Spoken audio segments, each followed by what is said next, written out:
Selamat datang di presentasi kita kali ini dengan topik penyusunan skrip video pembelajaran. Dalam sesi ini, kita akan membahas langkah-langkah untuk membuat skrip video pembelajaran yang menarik dan efektif, yang tentunya berpanduan pada kerangka skrip yang telah dibuat sebelumnya.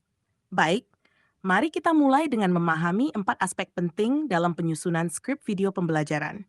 Ada 4 aspek penting yang perlu diperhatikan ketika menyusun skrip video pembelajaran, yaitu: 1. Cognitive load atau beban kognitif.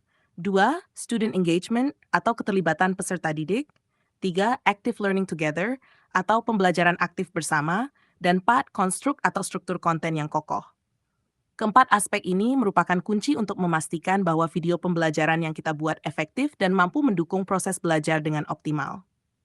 Mari kita bahas lebih detail setiap aspek ini, dimulai dari aspek cognitive load.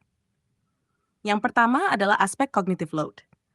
Dalam menyusun skrip video pembelajaran, kita harus memperhatikan agar informasi yang disampaikan tidak terlalu kompleks sehingga membebani daya ingat peserta didik. Hal ini dapat dilakukan dengan menyederhanakan konsep, menggunakan bahasa yang mudah dipahami, dan menyusun alur cerita yang logis. Aspek kedua adalah student engagement. Skrip video pembelajaran yang baik harus dapat memotivasi peserta didik untuk terlibat aktif dalam pembelajaran.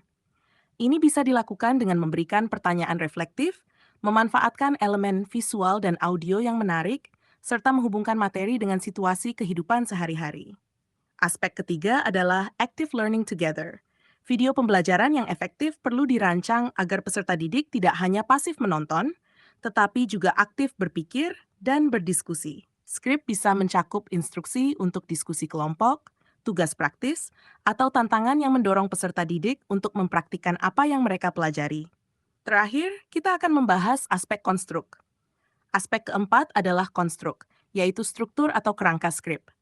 Sebuah skrip yang baik harus memiliki alur cerita yang jelas, mulai dari pembukaan yang menarik, isi yang terstruktur, hingga penutupan yang memberikan kesimpulan atau pesan penting. Struktur yang kokoh memastikan bahwa pesan pembelajaran dapat disampaikan dengan efektif. Untuk mempermudah proses penyusunan skrip, kami telah menyediakan contoh format yang bisa diakses melalui tautan yang ada pada layar. Anda dapat menggunakan format ini sebagai panduan dalam membuat skrip video pembelajaran yang sesuai dengan kebutuhan Anda. Sebagai penutup, terima kasih atas perhatian Anda dalam sesi ini. Kami berharap panduan ini dapat membantu Anda dalam menyusun skrip video pembelajaran yang lebih menarik dan efektif.